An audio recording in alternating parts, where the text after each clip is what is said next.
Hello दोस्तों, आप सभी का स्वागत है मेरी YouTube channel ideal chemistry classes पर। तो दोस्तों आज का जो अपना टॉपिक है वो हिंदी मीडियम के लिए है। ठीक है गाइस, तो विलियन चैप्टर चल रहा था जिसमें अपन ने सांद्रता की इकाइयां कंप्लीट कर ली थी और उसमें अपन ने बहुत सारे न्यूमेरिकल भी देख लिए थे। ठीक है गाइस, तो आज का जो अपना टॉपिक है विलियनों के प्रकार। विलियनों के प्रकार, तो विलियन जो है उनको अपन किस तरह से विभाजित करते हैं, कितने टाइप के विलयन होते हैं। तो दोस्तों नॉर्मली अपने को पता है कि विलयन जो होते हैं किससे मिलकर बने होते हैं, विलेय और विलायक। विलेय और विलायक, ठीक है। तो विलेय और विलायक की भौतिक अवस्था के आधार पर इन विलयनों को अपन तीन भागों में क्लासिफाइड करते हैं। ठीक है गाइस, तो आज का जो अपना टॉपिक है वो कौन सा हो जाएगा, विलयनों के प्रकार। विलयनों के प्रकार, ठीक है दोस्तों। और किसके आधार पर इसको विभाजित कर रहे हैं, तो विलेय व विलायक की भौतिक अवस्था के आधार पर। विलेय व विलायक की भौतिक अवस्था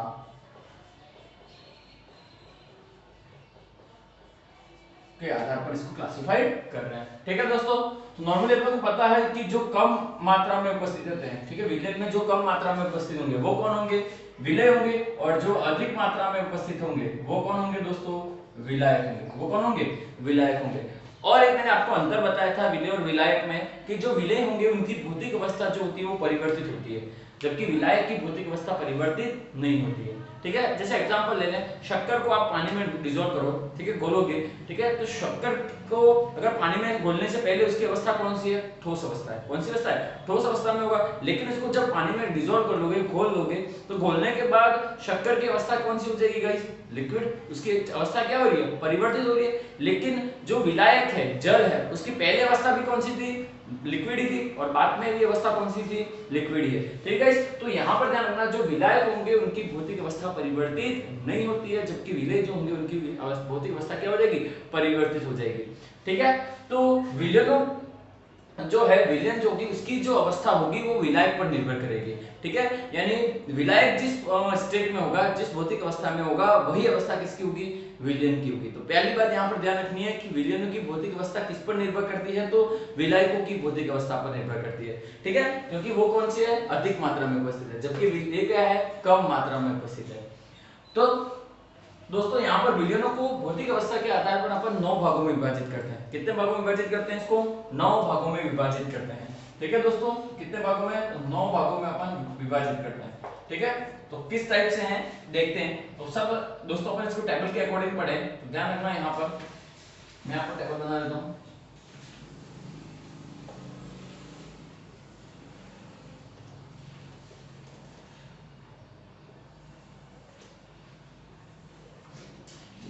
फर्स्ट में यहाँ पर लिखे विलयन का प्रकार। विलयन के प्रकार, विलेय की भौतिक अवस्था,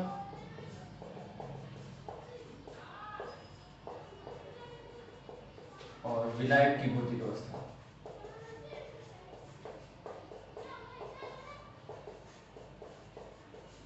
विलायक की भौतिक अवस्था, ठीक है दोस्तों। और लास्ट अपन इसमें लिखेंगे एग्जाम्पल। ठीक है, लास्ट क्या हो जाएंगे, उदाहरण। कौन से इस टाइप के विलयन हैं, तो अपने को टेबल के अकॉर्डिंग मैं बता रहा हूँ कितने भागों में विभाजित किया अपन ने, विलयन को कितने भागों में विभाजित किया है, 9 भागों में। ठीक है, तो विलयनों के प्रकार ऐसे देखें तो 3 प्रकार होंगे गाइस। एक तो कौन सा विलयन हो जाएगा, गैसीय विलयन। ठीक है, कौन सा विलयन हो जाएगा, गैसीय विलयन। ठीक है, दूसरा जो होगा कौन सा हो जाएगा, द्रवीय विलयन। और तीसरा जो होगा वो कौन सा हो जाएगा, ठोस विलयन। कौन सा हो जाएगा, ठोस विलयन। तो दोस्तों यहाँ पर ध्यान रखना, ऐसे तो विलयनों को कितने भागों में विभाजित किया है, 3 भागों में। कौन से, गैसीय विलयन, द्रव्य विलयन और ठोस विलयन। यानी ऐसा विलयन जिसकी अवस्था, भौतिक अवस्था गैस हो, वो कौन सा हो जाएगा, गैसीय विलयन। वे विलयन जिनकी भौतिक अवस्था कौन सी हो, द्रव हो, तो द्रव्य विलयन। और जिनकी भौतिक अवस्था ठोस होगी वो कौन से हो जाएंगे, ठोस विलयन। और मैंने बताया जो भी विलयन होंगे उनकी भौतिक अवस्था किस पर निर्भर करती है दोस्तों, विलायक की भौतिक अवस्था पर। यानी जो विलायक की भौतिक अवस्था होगी वही किसकी होगी, विलयन की भौतिक अवस्था होगी। तो दोस्तों यहाँ पर कौन सा विलयन है, गैसीय विलयन है, तो विलायक जो होगा उसकी अवस्था भी कौन सी हो जाएगी, गैसीय विलयन होगी। ठीक है, कौन सी अवस्था हो जाएगी, गैसीय अवस्था होगी। ठीक है, तो टोटल कितने भाग है, 9। तो यहाँ पर ध्यान देना, प्रत्येक जो भाग है, प्रकार है, उसके कितने भाग होंगे, 3 टाइप होंगे। यानी गैसीय विलयन कितने प्रकार के, 3, द्रव्य विलयन 3 और ठोस विलयन भी कितने होंगे, 3 होंगे। ठीक है, तो गैसीय विलयन है तो ये जो विलायक होगा उसकी अवस्था कौन सी हो जाएगी, गैसीय अवस्था। ये भी कौन सी हो जाएगा, गैस।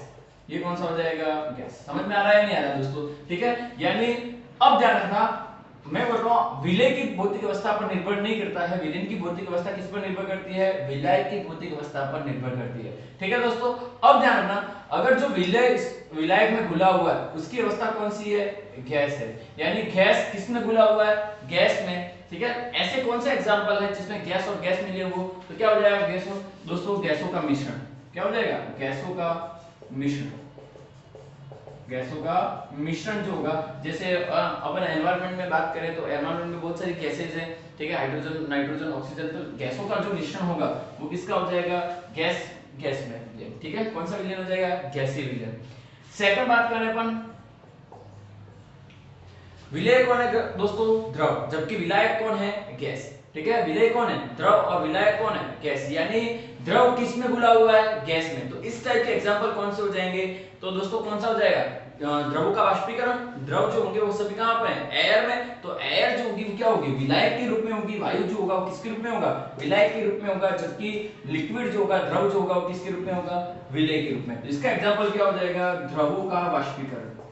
क्या हो जाएगा, द्रवों का वाष्पीकरण। ठीक है, तो इसमें अधिक मात्रा में कौन होगा, गैस। ठीक है, और कम मात्रा में कौन होगा, द्रव। थर्ड है ठोस। थर्ड कौन है, ठोस। यानी ठोस किसमें उपस्थित है, गैस में। तो इसका एग्जांपल क्या हो जाएगा दोस्तों, इसके एग्जांपल ध्यान रखना, अपन कहते हैं ठोस का ऊर्ध्वपातन।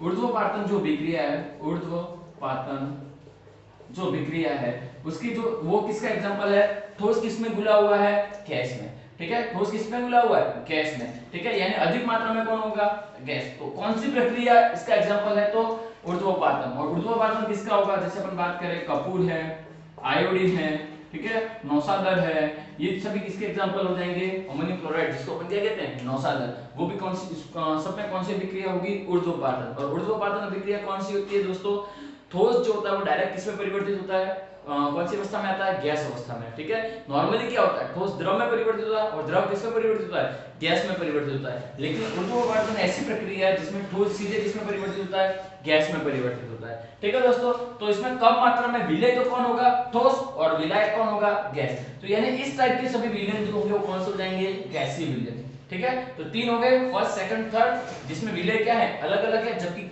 विलायक जो है वो सभी में क्या है, गैस है। तो ये भी सभी विलयन जो होंगे वो कौन से कहलाएंगे, गैसीय विलयन। ठीक है दोस्तों, नेक्स्ट अपना द्रव्य विलयन। यानी जो विलायक होगा उसकी भौतिक अवस्था कौन सी हो जाएगी दोस्तों, द्रव। यानी ये भी कितने प्रकार के हैं, 3 प्रकार के। यानी मैं लिखूं द्रव, द्रव और द्रव।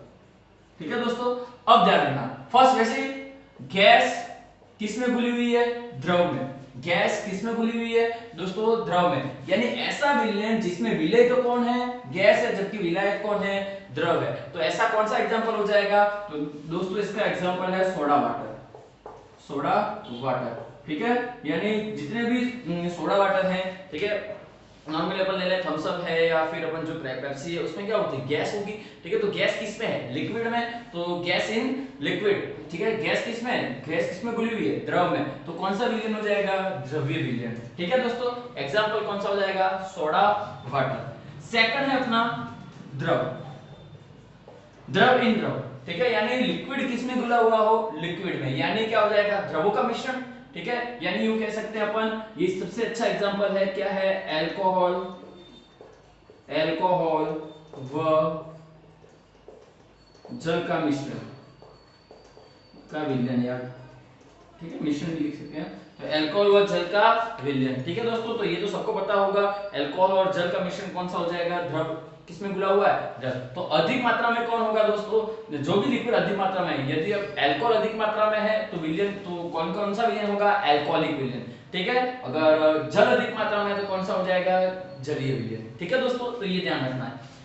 तीसरी अवस्था कौन सी हो जाएगी, ठोस की जो ठोस है, विलय कौन सी अवस्था में उपस्थित है, ठोस, जबकि माध्यम ये विलायक जो होगा वो कौन सी अवस्था होगा, द्रव अवस्था में। तो इसका एग्जांपल बताओ दोस्तों, ठोस विलय हो और जबकि विलायक कौन सा हो, द्रव। इसके एग्जांपल कौन से हो जाएंगे दोस्तों, सबको पता है, शक्कर का विलयन, ठीक है, नमक का घोल, शक्कर का घोल, ये सभी किसके एग्जांपल होंगे, इसके एग्जांपल हो जाएंगे। शक्कर का विलयन, ठीक है, नमक का विलयन, नमक का घोल, तो ये सभी किसके एग्जांपल हो जाएंगे, ठोस इन लिक्विड, ठोस इन सॉरी सॉलिड इन लिक्विड। तो समझ में आ गया दोस्तों। तो ठोस किसमें घुला हुआ है, जो विलय उसकी मात्रा सॉरी अवस्था कौन सी हो जाएगी, ठोस, जबकि विलायक की अवस्था कौन सी हो जाएगी, द्रव।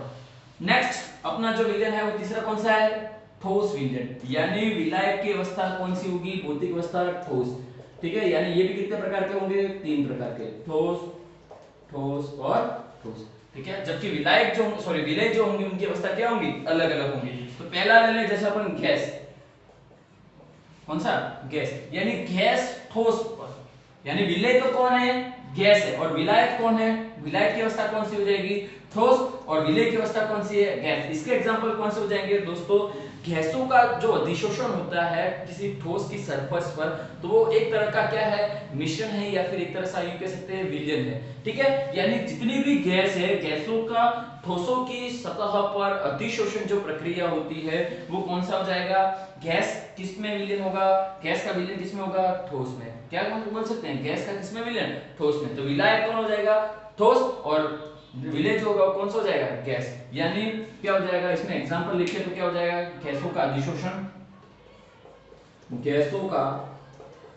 ठोस सतह पर अधिशोषण, ठोस सतह पर अधिशोषण। ठीक है, यानी यूं कह सकते हैं जैसे अपन हाइड्रोजन गैस जो है, हाइड्रोजन गैस का पैलेडियम की सतह पर अधिशोषण, प्लेटिनम की सतह पर अधिशोषण, तो ये सभी जो होंगे गैस का किसकी सतह पर, ठोस की सतह पर अधिशोषण, कौन सा विलयन हो जाएगा, ठोस विलयन। कौन सा विलयन हो जाएगा, ठोस विलयन। अब सेकंड है द्रव, विलय कौन सी अवस्था में है, द्रव, जबकि विलायक कौन सी अवस्था में है, ठोस। तो कौन सा हो जाएगा दोस्तों, इसका एग्जांपल कौन सा हो जाएगा, जिसमें विलय कौन सी अवस्था में है, द्रव अवस्था में, जबकि विलायक कौन सी अवस्था में है, ठोस अवस्था में है। तो दोस्तों इसका एग्जांपल ध्यान रखना, इसका एग्जांपल हो जाएगा पारा, किसमें घुला हुआ हो, पारा का कॉपर में विलय, यानी ध्यान रखना पारे की मात्रा क्या होगी, कम होगी, जबकि कॉपर जो है सॉलिड स्टेट में होगा उसकी मात्रा क्या होगी, ज्यादा होगी। तो द्रव ठोस के विलयन कौन सा हो जाएगा, पारे का किसमें विलयन, कॉपर में विलयन। पारे की अवस्था कौन सी होती है, नॉर्मली जो मरकरी होगा उसकी जो फिजिकल स्टेट होगी, भौतिक अवस्था होगी, वो कौन सी होती है दोस्तों, द्रव होती है, जबकि कॉपर की अवस्था जो होगी वो कौन सी हो जाएगी, ठोस। तो यानी विलायक के रूप में तो कौन होगा, कॉपर होगा, जबकि विलय के रूप में कौन होगा, पारा हो जाएगा, मरकरी। ठीक है दोस्तों, और लास्ट स्टेट कौन सी हो जाएगी, ठोस, ठोस ठोस का मिश्रण, ठोस ठोस का मिश्रण, यानी सभी धातुओं का मिश्रण जो होगा वो किसका हो जाएगा, ठोस ठोस का मिश्रण। ठीक है, यानी धातुओं का मिश्रण, इसका एग्जांपल क्या हो जाएगा, धातुओं का मिश्रण, धातुओं का मिश्रण।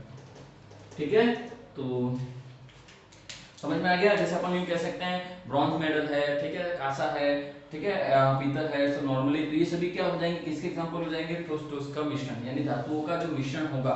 ठीक है, कॉपर जिंक का मिश्रण, ठीक है, प्लेटिनम जिंक का मिश्रण, तो ये सभी किसके मिश्रण, कौन से टाइप हो जाएगा, ठोस ठोस का मिश्रण विलयन हो जाएगा। तो ये अपन ने कितने भागों में, नॉर्मली 3 प्रकार के विलयन होते हैं भौतिक अवस्था के आधार पर, गैसीय विलयन, द्रव्य विलयन और ठोस विलयन, और इसी को अपन 9 भागों में विभाजित करते हैं। ठीक है दोस्तों, जिसमें 3 तो कौन से हो जाएंगे, गैस, 3 कौन से हो जाएंगे, द्रव, और 3 कौन से हो जाएंगे, ठोस, और ये इसके क्या हो जाएंगे, एग्जांपल। ठीक है दोस्तों, तो ये एग्जांपल आपको याद रखना है, और एग्जांपल के अकॉर्डिंग आपको विलयन की भौतिक अवस्था पूछ सकता है। ठीक है, तो दोस्तों अपने को जो इस चैप्टर में पढ़ना है, इस चैप्टर में अपने को 2 टाइप के विलयन पढ़ना है। एक तो कौन सा है, ये वाला, कौन सा, गैस का द्रव में विलयन, गैस का द्रव में विलयन, और एक पढ़ना है ठोस का द्रव में विलयन। तो ये दोनों अपने को इस चैप्टर में पढ़ना है, कौन कौन से, ठोस का द्रव में विलयन और एक गैस का द्रव में विलयन। ठीक है, पहले इसका स्क्रीनशॉट ले लो गाइस। तो दोस्तों अपना नेक्स्ट टॉपिक है, जैसे मैंने आपको बताया विलेनों को अपन ने विलेनों के प्रकार कितने भागों में विभाजित किया, 9 भागों में। बट अपने को सिर्फ 2 ही प्रकार पढ़ने हैं, ठीक है, जिसमें पहला कौन सा है, ठोसों की द्रव में विलयता, और एक कौन सा है, गैसों की द्रव में विलयता। तो पहला जो अपन पढ़ते हैं, आज स्टार्ट करते हैं, कौन सा हो जाएगा, ठोसों की द्रव में विलयता। ठीक है दोस्तों, कि कोई ठोस है किसमें विलय हो, द्रव में विलय हो। तो एग्जांपल तो पता ही है, शक्कर का घोल, नमक का घोल, जैसे मैंने एग्जांपल बताए थे। ठीक है दोस्तों, तो अपन पढ़ते हैं, पहला जो अपना टॉपिक हो जाएगा, कौन सा हो जाएगा, ठोसों की द्रव में विलयता। ठोसों की द्रव में विलयता। ठोसों की द्रव में विलयता। तो दोस्तों ध्यान देना, नॉर्मली ठोसों की द्रव में विलय, जो ठोस हैं वो द्रव में किस तरह से विलय हो, उनको प्रभावित करने वाले कारक कौन से हैं, तो इसके अकॉर्डिंग फर्स्ट ध्यान रखना, फर्स्ट जो कारक हो जाएगा वो कौन सा हो जाएगा, ठोस की प्रकृति। ठोसों की प्रकृति, ठीक है, ठोसों की प्रकृति। यानी नॉर्मली समझना, कोई ठोस पदार्थ है, जैसे अपन बात ले रहे हैं आयनिक ठोस ले लें, सोडियम क्लोराइड। आयनिक ठोस लेते हैं कौन सा, सोडियम क्लोराइड। सोडियम क्लोराइड को आयनाइज करें तो क्या हो जाएगा, Na+ और Cl-, ठीक है, Na+ और Cl-, यानी यहाँ पर क्या हो रहा है, आयनों का निर्माण हो रहा है। ठीक है, तो जिस किसी जो भी ठोस आयनों का निर्माण करेगा, अगर आयनिक ठोस है तो आयनिक ठोस जो होंगे दोस्तों ध्यान रखना, वो ध्रुवीय विलायकों में घुलनशील होते हैं। किसमें घुलनशील होते हैं, ध्रुवीय विलायकों में घुलनशील होते हैं। ठीक है, तो विलय तो कौन सा है, विलय तो कौन हो जाएंगे, आयनिक ठोस, यानी वो एक तरह से क्या है, ध्रुवीय। तो ध्रुवीय विलय जो होंगे वो किसमें घुलनशील होंगे, ध्रुवीय विलायकों में घुलनशील होंगे। और ध्रुवीय विलायकों के एग्जांपल कौन से हो जाएंगे, जैसे वाटर। ठीक है, तो वाटर को ले ले, तो वाटर भी क्या होगा, एक ध्रुवीय विलायक है, क्योंकि यहाँ पर भी क्या होगा, इस पर पार्शियली पॉजिटिव चार्ज, इस पर पार्शियली नेगेटिव चार्ज, और इस पर पार्शियली कौन सा चार्ज आएगा, पॉजिटिव। यानी जिस पर भी आवेश उत्पन्न हो, ठीक है, जो नॉर्मली क्या है, नेगेटिव और पॉजिटिव चार्ज आ जाए, तो वो कौन से होते हैं, नॉर्मली अपन क्या कहते हैं उसको, ध्रुवीय यौगिक कहते हैं। ठीक है, तो यहाँ पर विलायक जो है वो कौन सा है, ध्रुवीय। तो और विलय भी कैसा है, ध्रुवीय है। तो ध्रुवीय विलय जो है वो किसमें विलय होंगे, ध्रुवीय विलायक में अधिक विलय होंगे। ठीक है, तो दोनों की प्रकृति कैसी होनी चाहिए, ध्रुवीय। ठीक है, तो ठोसों की प्रकृति में ध्यान रखना, ठोस कैसे होने चाहिए, ध्रुवीय प्रकृति के हों। ध्रुवीय विलय किसमें घुलनशील होते हैं दोस्तों, ध्रुवीय विलायक में घुलनशील होते हैं। ध्रुवीय विलायक में घुलनशील होते हैं। ठीक है दोस्तों, तो ध्रुवीय कौन से हो जाएंगे, जिसमें आयनों का निर्माण होगा। ठीक है, जो आयनिक होंगे, नॉर्मली आयनिक प्रकृति के होंगे, वो कौन से हो जाएंगे, ध्रुवीय होंगे। ठीक है, दूसरा, अगर अध्रुवीय विलय है, ठीक है, अध्रुवीय ठोस है, किसकी बात कर रहे हैं अपन, अध्रुवीय ठोस की बात कर रहे हैं। तो अध्रुवीय ठोस जो होंगे वो किसमें घुलनशील होंगे, अध्रुवीय विलायक में घुलनशील होते हैं। किसमें घुलनशील होते हैं, अध्रुवीय विलायक में घुलनशील होते हैं। ठीक है, तो ध्रुवीय ठोस, ध्रुवीय विलायक जो होंगे वो किसमें, ध्रुवीय विलायक में, और अध्रुवीय ठोस जो होंगे वो किसमें, अध्रुवीय विलायक में। यानी अध्रुवीय ठोस के एग्जांपल कौन से हो जाएंगे, जैसे आयोडीन ले लो, ठीक है, सल्फर एक एसिड ले लो। ठीक है, तो ये कौन से हो जाएंगे, अध्रुवीय ठोस होंगे। और ये किसमें घुलनशील होंगे, अध्रुवीय विलायक। और अध्रुवीय विलायक के एग्जांपल कौन से हो जाएंगे, जैसे कार्बन टेट्राक्लोराइड है, ठीक है, कार्बन डाइसल्फाइड है, ये किसके एग्जांपल है दोस्तों, ये नॉर्मली किसके, अध्रुवीय विलायक में। तो यानी अध्रुवीय ठोस अध्रुवीय विलायक में घुलनशील होंगे, और ध्रुवीय ठोस जो होंगे वो किसमें, ध्रुवीय विलायक में अधिक घुलनशील होते हैं। ठीक है दोस्तों, तो पहला तो समझ में आ गया, ठोसों की प्रकृति। ठोसों की प्रकृति में कैसा, ध्रुवीय विलय, ध्रुवीय विलायक में, अध्रुवीय ठोस या अध्रुवीय विलय, अध्रुवीय विलायक में घुलनशील होते हैं। और एक बात ध्यान रखना, कोई अगर ध्रुवीय ठोस है, ठीक है, ध्रुवीय ठोस या कोई भी ठोस है, तो उसकी विलयता जो होती है वो 2 बातों पर निर्भर करती है। एक तो चालक ऊर्जा क्या होनी चाहिए, कम होनी चाहिए, और दूसरा जल योजन ऊर्जा, जल योजन ऊर्जा अधिक होनी चाहिए। ठीक है दोस्तों, अगर ये दोनों बातें हैं, चालक ऊर्जा तो क्या है, कम है, और जल योजन ऊर्जा अधिक है, तो विलयता क्या होगी, अधिक होगी। विलयता क्या होगी, अधिक होगी। समझ में आ रहा है या नहीं आ रहा है, विलयता कब अधिक होगी, जब किसी भी विलयन में चालक ऊर्जा क्या हो, उस विलयन की चालक ऊर्जा कम हो और जल ऊर्जा क्या हो, अधिक हो। ठीक है, तो नॉर्मली चालक ऊर्जा क्या है और जल योजन ऊर्जा क्या है, तो समझना, जिनको भी नहीं पता है, यदि कोई सॉलिड है, ठीक है, जैसे सोडियम क्लोराइड ले ले, और कौन सी अवस्था में, सॉलिड स्टेट में, कौन सी अवस्था में, सॉलिड ठोस अवस्था में। ठीक है, अगर इसको आयोनाइज करें तो ये किस में परिवर्तित हो, सोडियम प्लस और Cl माइनस। ठीक है दोस्तों, बट यहाँ पर ध्यान रखना, यहाँ पर इसकी भौतिक अवस्था कौन सी है, ठोस अवस्था है, और इसको आयनाइज करें तो ये सीधे कौन सी अवस्था में आयनाइज हो, गैस अवस्था में आयनाइज हो। ठीक है, इनका आयनीकरण करवाएं तो ये सॉलिड अवस्था से सीधे कौन सी अवस्था में, गैस अवस्था में आयनीकरण करने के लिए जिस ऊर्जा की आवश्यकता होती है उसको ये अपन कौन सी ऊर्जा कहते हैं, चालक ऊर्जा। तो चालक ऊर्जा का मान क्या होना चाहिए, कम होना चाहिए।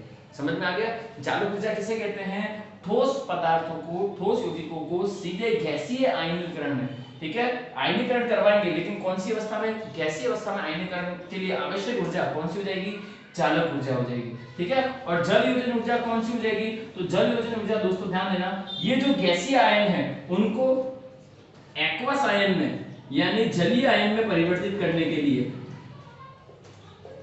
ठीक है, ये जो कौन सी अवस्था में है, गैसीय अवस्था में, तो गैसीय अवस्था को किसमें परिवर्तित करने के लिए, आयनों की अवस्था कौन सी है, गैसीय, तो उसको जलीय अवस्था में परिवर्तित करने के लिए जिस ऊर्जा की आवश्यकता होगी वो कौन सी हो जाएगी, जल योजन ऊर्जा हो जाएगी। तो यानी यहां से यहां में परिवर्तित करने की ऊर्जा की मात्रा कम होनी चाहिए, जबकि यहां से यहां परिवर्तित करने की ऊर्जा की मात्रा ज्यादा होनी चाहिए। ठीक है, तो तब विलेयता क्या होगी, ज्यादा होगी। तो पहला कारक समझ में आ गया, ठोसों की प्रकृति में, ठोसों की प्रकृति में पहला कारक कौन सा हो जाएगा, ध्रुवीय विलय।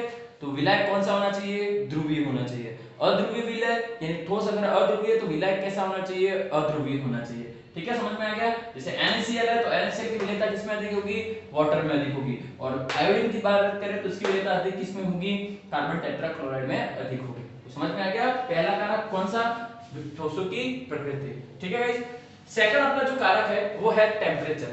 सेकंड कौन सा है, टेम्परेचर। तो फर्स्ट इसका स्क्रीनशॉट ले लो, सेकंड अपन इसके बाद टेम्परेचर पढ़ते हैं। तो चलिए दोस्तों, अपना फर्स्ट कारण तो कौन सा हो गया, विलय, ठोस विलय की प्रकृति। सेकंड जो कारण है अपना वो कौन सा हो जाएगा, टेम्परेचर। ठीक है, ठोसों की विलयता को प्रभावित करने वाले कारण में पहला तो ठोस विलय की प्रकृति, और सेकंड कारण कौन सा हो जाएगा, टेम्परेचर। तो दोस्तों समझना, यहाँ पर टेम्परेचर किस तरह से इफेक्ट करता है ठोस की द्रव में विलयता को। तो दोस्तों समझना, जैसे अपन बात कर रहे हैं कोई ठोस विलय पदार्थ है, विलय पदार्थ कौन सा है, ठोस है, और इसको किस में डिसॉल्व कर रहे हैं, विलायक में डिसॉल्व कर रहे हैं। किसमें डिसॉल्व कर रहे हैं, विलायक में डिसॉल्व कर रहे हैं। ठीक है, तो यहाँ पर किसका फॉर्मेशन हो रहा है दोस्तों, विलयन का। किसका फॉर्मेशन हो रहा है, विलयन का। समझना दोस्तों, यहाँ पर क्या है, यदि आप जो अभिक्रिया हो रही है, जो ठोस विलय को विलायक में डिसॉल्व कर रहे हो, तो किसका निर्माण हो रहा है, विलयन में निर्माण हो रहा है। तो इस प्रक्रिया में यदि ऊष्मा अवशोषित हो रही है, ठीक है, ठोस विलय को विलायक में आप डिसॉल्व कर रहे हो, घोल रहे हो, ठीक है, और विलयन का जब निर्माण हो रहा है तब क्या हो रही है, ऊष्मा क्या हो रही है दोस्तों, अवशोषित हो रही है। ऊष्मा क्या हो रही है, अवशोषित हो रही है। तब तो यह विक्रिया, टेम्परेचर अब बढ़ाएंगे तो क्या होगा, अगर हम टेम्परेचर बढ़ाते हैं, ठीक है दोस्तों, तो क्या होगा, विलयता बढ़ेगी, विलयता क्या होगी, बढ़ेगी। ठीक है, समझ में आ गया। पहली कंडीशन क्या होगी कि जब ठोस विलय को विलायक में आप घोल रहे हो, ठीक है, और अभिक्रिया कौन सी हो, ऊष्मा शोषी हो, यानी अभिक्रिया के समय ऊष्मा क्या कर रही है, अवशोषित कर रहा है, तो उस समय विलयन अगर ऊष्मा अवशोषित कर रहा है तो क्या होगा, टेम्परेचर अगर बढ़ाओगे तो विलयन क्या हो, विलयता क्या होगी, बढ़ेगी, विलयता क्या होगी, बढ़ेगी। समझ में आ रहा है या नहीं आ रहा है, ठीक है। तो यहाँ पर ध्यान देना, यहाँ पर यूं कह सकते हैं, जैसे अपन बात कर रहे हैं ऊष्मा, डेल्टा H की वैल्यू क्या होगी, पॉजिटिव होगी। डेल्टा H की वैल्यू क्या हो, पॉजिटिव होगी। अगर कोई अभिक्रिया हो रही है और उसमें डेल्टा H की वैल्यू पॉजिटिव है, तब टेम्परेचर बढ़ाओगे तो विलयता क्या होगी, बढ़ेगी। तो पॉजिटिव का मतलब क्या है, यहाँ पर ऊष्मा क्या हो रही है, अवशोषित हो रही है। जैसे एग्जांपल ले लें, अमोनियम क्लोराइड को आप किस में डिसॉल्व कर रहे हो, वाटर में डिसॉल्व करो। अमोनियम क्लोराइड को किस में डिसॉल्व करो, वाटर में डिसॉल्व करो। तो दोस्तों यहाँ पर क्या हो जाएगा, NH4OH प्लस HCl का फॉर्मेशन होगा, ठीक है। और यहाँ पर क्या होगा, डेल्टा H की वैल्यू जो होगी दोस्तों वो क्या होगी, पॉजिटिव होगी, ठीक है। तो यहाँ पर ये इस कौन सी विक्रिया, ये एक तरह से ऊष्मा शोषी विक्रिया। तो पॉजिटिव वैल्यू आ जाए तो यहाँ पर क्या होगी, यह कौन सी विक्रिया, ऊष्मा शोषी विक्रिया। ऊष्मा शोषी विक्रिया होगी तो क्या करें, अगर टेम्परेचर आप बढ़ाओ, क्या करो, टेम्परेचर आप बढ़ाओगे तो इसकी विलयता क्या होगी, बढ़ेगी। यानी अमोनियम क्लोराइड की जल में विलयता क्या होगी, बढ़ेगी। कब, जब अभिक्रिया कौन सी हो, ऊष्मा शोषी हो, ठीक है। सेकंड बात करते हैं दोस्तों, समझना, यदि अगर आप ठोस विलय पदार्थ है, ठोस विलय है, समझना, और आप उसमें क्या कर रहे हो, विलायक में उसको घोल रहे हो, तो तो किसका निर्माण हो रहा है, विलयन का निर्माण हो रहा है। किसका निर्माण हो रहा है, विलयन का, ठीक है। बट इस अभिक्रिया के दौरान अगर ऊष्मा उत्पन्न हो रही है, अगर ऊष्मा बाहर निकल रही है, ठीक है, यहां पर क्या हो रही है, ऊष्मा उत्पन्न हो रही है दोस्तों, ठीक है। यहां पर तो क्या हो रहा था, ऊष्मा अवशोषित हो रही थी, ठीक है। तो यहां पर क्या हो रहा है, ऊष्मा बाहर निकल रही है, ठीक है। तो यहां पर उस समय क्या होगा, डेल्टा एच की वैल्यू जो होगी वो कैसे होगी, नेगेटिव होगी। डेल्टा एच की वैल्यू जो होगी क्या होगी, नेगेटिव। डेल्टा एच क्या है दोस्तों, एंथैल्पी में परिवर्तन। डेल्टा एच क्या है, एंथैल्पी में परिवर्तन। यानी जब भी डेल्टा एच की वैल्यू नेगेटिव हो और आप टेम्परेचर बढ़ाओगे, ठीक है, टेम्परेचर क्या करो, बढ़ाओगे, तो विलेयता क्या होगी दोस्तों, कम होगी। विलेयता क्या होगी, कम होगी। ये आपको याद रखना है, ठीक है दोस्तों। अगर इस अभिक्रिया, जब भी डेल्टा एच की वैल्यू नेगेटिव हो, तो इस टाइप की अभिक्रिया को अपन क्या कहते हैं, ऊष्माक्षेपीय अभिक्रिया। कौन सी अभिक्रिया कहते हैं, ऊष्माक्षेपीय अभिक्रिया। और इस अभिक्रिया को अपन क्या कहते हैं, ऊष्माशोषी अभिक्रिया। तो दोस्तों क्या है, समझ में आ गया। जब भी ऊष्माशोषी अभिक्रिया होगी, टेम्परेचर बढ़ाओगे तो विलेयता बढ़ेगी, और ऊष्माक्षेपीय अभिक्रिया होगी तो टेम्परेचर बढ़ाओगे तो विलेयता क्या होगी, घटेगी। किसकी, ठोस की द्रव में विलेयता। किसकी बात कर रहे हैं अपन, कोई ठोस विलेय पदार्थ है उसकी द्रव में विलेयता की बात कर रहे हैं, ठीक है दोस्तों। तो समझ में आ गया। जैसे अब इसके एग्जांपल की बात करें तो नॉर्मली यहां पर ले लें अपन, जैसे इसका एग्जांपल ले लें सोडियम हाइड्रोक्साइड, ठीक है। अगर इसको आयोनाइज करें तो क्या हो जाएगा, सोडियम प्लस और OH माइनस, ठीक है। और यहां पर क्या होगा, डेल्टा H की वैल्यू जो होगी वो कैसी होगी दोस्तों, नेगेटिव होगी, ठीक है। तो अब यहां पर टेम्परेचर बढ़ाओगे, इस अभिक्रिया में अगर आप टेम्परेचर बढ़ाओगे, ठीक है, तो इसकी विलेयता क्या होगी, कम होगी। किसमें, वाटर में, ठीक है दोस्तों। किसमें विलेयता कम हो जाएगी, वाटर में, या कोई भी ध्रुवीय विलायक है तो उसमें विलेयता इसकी क्या हो जाएगी, कम होगी, ठीक है। क्यों, क्योंकि ये कैसी अभिक्रिया है, ऊष्माक्षेपी, ठीक है। और NaOH को आप वाटर में डिसॉल्व करेंगे तो ये ऊष्मा क्या करेगा, बाहर फेंकेगा। यानी पहले से इसका टेम्परेचर ज्यादा है और आप टेम्परेचर बढ़ाओगे तो इसकी अभिक्रिया क्या हो जाएगी, रिवर्स चलेगी, ठीक है दोस्तों। तो सेकंड इफेक्ट जो हो गया कौन सा, टेम्परेचर। तो फर्स्ट इफेक्ट ठोस विलेय की प्रकृति, और सेकंड कौन सा हो जाएगा, टेम्परेचर। तो ये दो इफेक्ट है कौन से, ठोसों की द्रव में विलेयता को प्रभावित करने वाले दो कारक है। एक तो ठोस विलेय की प्रकृति, और सेकंड कौन सा हो गया दोस्तों, टेम्परेचर, ठीक है। तो इसका स्क्रीनशॉट ले लो गाइस।